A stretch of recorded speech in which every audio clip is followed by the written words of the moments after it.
All right, welcome in Wednesday night. Time to change gears. I know that we've been talking about Robert Saleh, Trent Baalke, and Pete Carroll all day, but I do think that it's time to talk about Brock Purdy and the 49ers financial situation, since that's what I wrote about at the start of the day for the San Francisco Standard. Article is linked in the description. This is a very big salary cap blueprint article.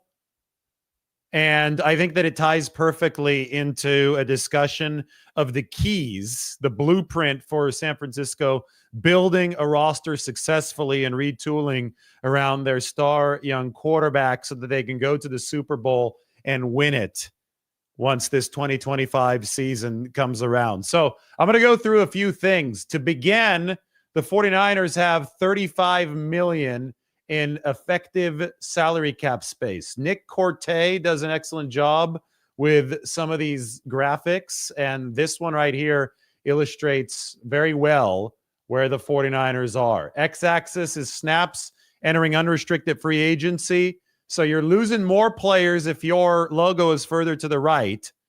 You're losing fewer players if it's further to the left. And then effective cap space is the amount of money that a team has to spend, assuming that its 53-man roster is filled with veteran minimum players the rest of the way. So the 49ers still have a few more players to fill the projected 53, assuming they fill the rest of the 53 with players making the league minimum.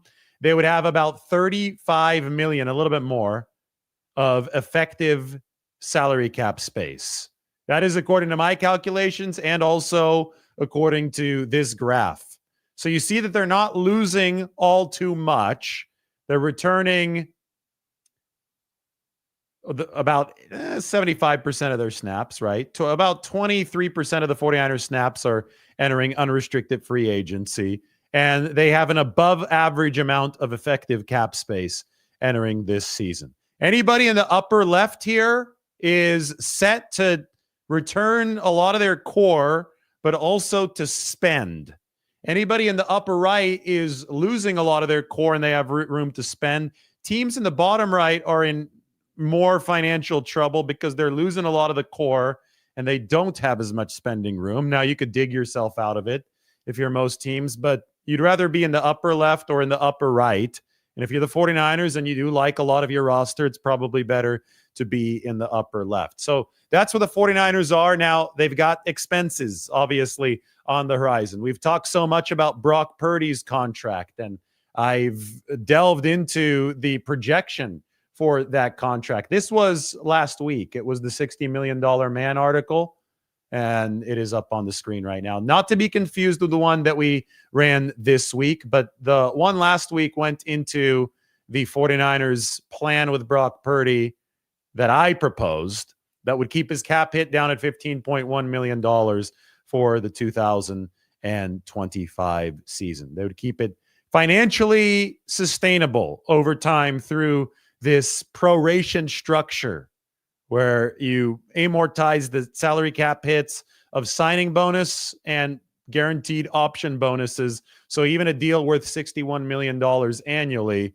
could be kept at about a $15 million cap hit in year one, 23 in year two, 29 million in year three. And then by the time you hit year four, well, you're looking at the non-guaranteed money where you can restructure. So if there is $35 million in effective salary cap space right now as we speak, and Brock Purdy's salary cap hit is $5.1 million under those rules, under that setup, then a rise to $15 million would only drop the 49ers down to $25 million in effective salary cap space. So it's a question of how do they use that $25 million in effective salary cap space to build out the rest of their roster. And mind you, these are all estimates because we don't know the exact amount of the 2025 salary cap yet. That's going to be coming in at some point later this winter. So you create cap rooms through certain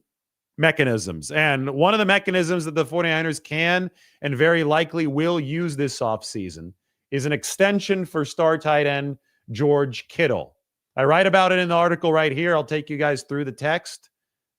Expect Purdy to be the next big name added to this list of massive contracts that the 49ers have given out. They've given out 9 market setters or close to market setters. Juszczyk in 2017, Garoppolo in 2018, Kittle himself in 2020, Trent Williams in 2021, Juszczyk again in 2021, Fred Warner in 21, Deebo Samuel in 22, Nick Bosa in 2023, and Brandon Ayuk in 2024.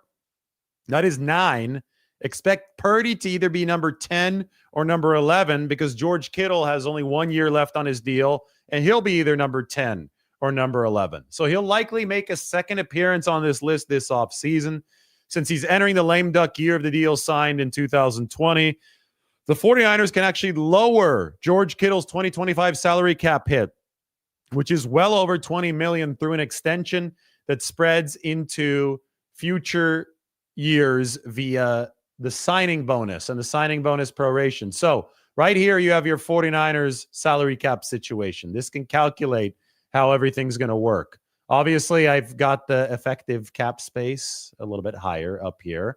But once you do give Brock Purdy his extension, that number is going to get a little bit lower for San Francisco. We can look at George Kittle's number on here. Look, $22.03 million. And we could lower that to probably, I would think if they gave him a nice extension, he'd only count about $12 million against the cap in this season. So you all of a sudden, before any Purdy business, you've got over $50 million in effective salary cap space. That is just an illustration, because if you do offer an extension to anybody, you're going to stagger that cap hit out into the future, just like this projected contract for Brock Purdy. So the same kind of mechanism can happen with George Kittle, albeit with some more complications because of previous restructures and dead money that has to hit the cap. But it's a move that makes a lot of sense for the 49ers financially because Kittle has been performing so well on the football field. Almost seems like he's just now entering his prime. Then you could do something else, and the 49ers are already planning to do this. They've already set it up for this. They're going to release Javon Hargrave post June 1st. Now, this was not going to save nearly as much money, but it will in the short term, but it will save quite a bit in the long term, the entire totality of the maneuver. Last year, the 49ers went to Eric Armstead and said, you've missed a lot of games over the course of the past 2 years. We need you to take a pay cut. He was making $18 million or set to make $18 million non-guaranteed for 2024. 49ers said, $6 million sounds better. Large pay cut. Eric Armstead said, no, thanks. 49ers released him. He signed with Trent Baalke, who just got fired today, and the Jacksonville Jaguars for $14 million a year. 49ers are probably willing to go up to 10. They eventually signed, or they traded for, and then they did re-sign Malik Collins to a restructured deal, didn't extend the term of it. But the contract they traded for with Malik Collins to replace Eric Armstead was worth about $10 million annually. So that tells me that their budget for that defensive tackle position was about $10 million. Well, this year that they have another cost-cutting measure, and this is just representative of other cost-cutting measures that they can potentially execute, but it's the one that they've already begun to execute, and it's Javon Hargrave, big money defensive tackle, who's played solid football, been decently productive for them when he's been in the lineup, but he missed almost all of last season with a torn triceps. Didn't have any more guaranteed money on his deal in 2025 and 2026. So the 49ers said, you know what? We're going to get ahead of this a little sooner than we did with Eric Armstead after the Super Bowl last year. We're going to let Hargrave know that we do intend to cut him. I'm sure they approached him with a pay cut proposal, but it was a little too low for Javon Hargrave's liking. So he, just like Eric Armstead, he probably wanted to exercise his right because he could refuse to play on the pay cut, obviously. So he could exercise his right to test free agency. So the 49ers said, okay, we're going to post June 1st designate you so the dead money that we owe you is going to be staved off to 2026 and beyond. And you can test out the market, but we'd love to have you back if you do agree or the market does dictate that a price can be found. So this is what I wrote on the San Francisco Standard about Javon Hargrave and what John Lynch said about Hargrave. Hargrave's $21 million salary for 2025, none of which was guaranteed, was too rich for the 49ers. So they plan to release him once the new league year begins in March. That's a maneuver that allows teams to push dead money hits, since Hargrave has earned signing bonus money that must hit the cap at some point further into the future. Ultimately, the 49ers will preserve about $20 million of 2025 cap space while wiping away another $20 million of 2026 expenditures. So the 49ers, if you just look at this simply, have slashed non-guaranteed base salary money that equaled about $20 million this year. They've slashed it to the league minimum for Javon Hargrave, and they've removed the 2026 non-guaranteed base salary of about $20 million entirely. So in the long run, since unused salary cap space carries over from year to year, they've already essentially saved about $40 million through this maneuver. So in the case of Hargrave, the 49ers now can theoretically, if there isn't a great market for him, bring him back at much less money. It's essentially a rework of the deal, with the market now being able to interject and show Javon Hargrave and the 49ers how much he's really valued outside of San Francisco. So I write this: the 49ers are open to re-signing Hargrave, but only at a more manageable price. What I told Javon is he's a player we really like, Lynch said earlier this month. Same reason we went out and signed him. That hasn't changed. He's an impactful player. We have some salary cap challenges, and so this gives him an opportunity to go see what's his market, and that may include us.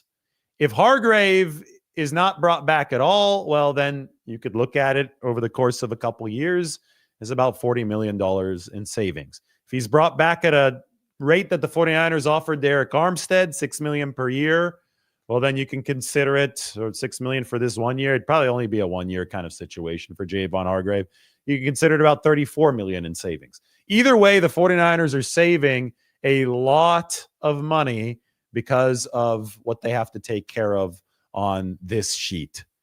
It's not only 2025. I'm going to add a 2026 to this shortly as well. 2027, 2028. You have to manage the salary cap sink in each year, and make sure that the water does not overflow anywhere. Speaking of managing money, this show is brought to you by Rocket Money. Rocket Money is a personal finance app that helps find and cancel your unwanted subscriptions, monitors your spending, and helps lower your bills so you can grow your savings. In a way, open up some salary cap space for yourself. Rocket Money has over 5 million users and has saved a total of $500 million in canceled subscriptions, saving members up to $740 a year when using all of the app's premium features. Cancel your unwanted subscriptions, open up some salary cap space, and reach your financial goals faster with Rocket Money. Go to rocketmoney.com/gameon today. That's rocketmoney.com/gameon. rocketmoney.com/gameon. So we've talked about saving money, creating room through a George Kittle extension or extensions for other players that you deem worthy of staying on the roster for a longer time. And we've talked about a Javon Hargrave post-June 1st release, which the 49ers are already planning to do to create even a little bit more money. Then you consider what the 49ers have been doing in the big picture. They carried over about $50 million from 2024 unused space to 2025. It's a big deal. $50 million is not nothing. That's actually the most carryover in the league. This is the 49ers strategy. It's open up as much money as you possibly can in the near term so you could flow that unused cap space into the longer term where the salary cap is going to be higher. So open up the money now, spend now, and then you're going to have more space later. So the cap is going to, and the way that you spend now is you defer the payments later, right? With the signing bonus and the proration. So the 49ers are surfing the wave of the rising salary cap. It's like salary cap inflation, and the 49ers are taking out a zero interest loan against the cap year over year. It's been sustainable for 8 years now? I think it could be sustainable for another 8 if the 49ers play their cards right. Of course, in the case of Brock Purdy, they will be executing what will, in all likelihood, be the largest deal in their history. So you're going to have to find a way to keep prices low at every single juncture. And that's where the 49ers draft class is another big tool. Last year, it was massive. Last year, it cost only about $10 or $11 million to sign the entire draft class, and they got a few starters out of it. They've got to do the same this season. And we could start with the compensatory picks. This is from Nick Corte. I mentioned him a little bit ago. He has the list of compensatory picks. The 49ers are getting 2 fourth-round picks, as you can see here, Chase Young and Sam Darnold. They were disciplined enough to let those two guys walk after this season, even though they had some near-term cap space. That's going to return with a cost-controlled fourth-round pick instead of a $13 million salary for Chase Young. That's what he earned from the Saints, and a $10 million salary for Sam Darnold. That is what he earned from the Minnesota Vikings. Ray McLeod also left, and that gave the 49ers a 7th-round pick. In totality, the 49ers are going to have 10 draft picks, including 4 compensatory picks, 1 for a coach departure through the minority hiring incentive. And those 10 draft picks are going to cost total just $13.4 million. Total. Chase Young alone cost $13 million to the Saints this year. So this is how the 49ers are coming out ahead of the salary cap wave on this spreadsheet.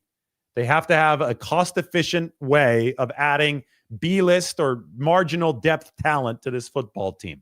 And the draft is the most efficient way to do that. The draft is a lifeblood of any NFL organization. You cut costs through the existing contracts. So we talked about Kittle, Javon Hargrave. You carry over cap space from the season before because you've structured things to take advantage of salary cap inflation. And then you draft well. And I save the best for last, or the most important for last, because drafting well is what's going to open up the most space on the chart that you see just to my left. There you have it. That's how the 49ers salary cap blueprint works. They have enough money to pay Brock Purdy. I wrote a whole article about it here on the San Francisco Standard. So why don't you go and check it out? 1,500 words of good salary cap stuff with Brock Purdy. Go check it out. It's up on the San Francisco Standard. Link is in the description. Everybody have a good Wednesday night. We'll talk to you tomorrow. Back to the defensive coordinator search and various news. But team building is something we can never take a day off from. So like the video, sub to the channel. We will talk to you shortly.